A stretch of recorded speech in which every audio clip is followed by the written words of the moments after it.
Brian, I'm dropping a lot of information on people here right now, and I'd love to be able to know what you're taking in, what you can start to be able to use. So some feedback from you, Brian. What are you thinking here about tools that you can use in the field, tools that you think people could be putting into practice? And same to you in the chat. Then tell us what's going in and what's working for you.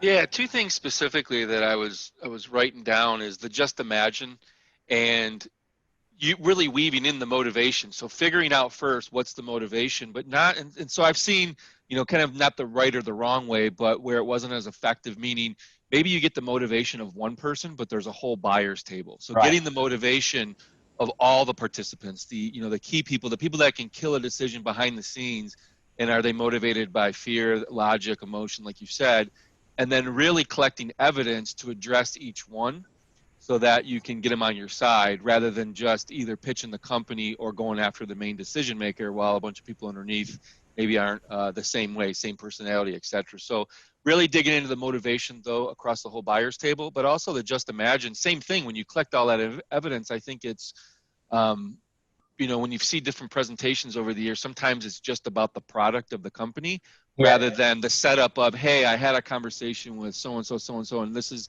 what I found out, and then based on that, just imagine how this could help. So again, very simple, but sometimes it's real natural for some folks just to jump right into their pitch and to not weave in the evidence they've collected, and it can make all the difference.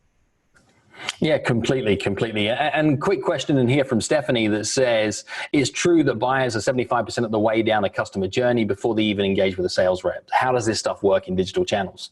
Two things from a comment on that, Stephanie, is you are right in a good number of sets of circumstances when somebody has already decided that they have a need for your product and service. So that's where you get to be able to speak to them as a sales rep. Yet I would also argue that the biggest growth opportunity that exists for you right now is the customers that don't know they need the things that you've got. See, lots of the tools and systems and products that you have available that could help them, they're not looking for, they're not aware of. They have the problem that your product can solve, but they're not aware of the fact that your solution exists for them.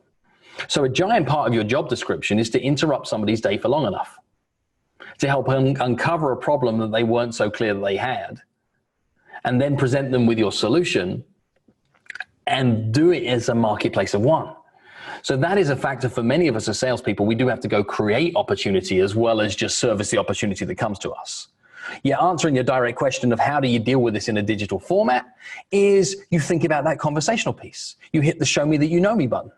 You could be conversational in an email that says, you just imagine if this, and this was happening. And what they go is, oh, well, that is what's happening.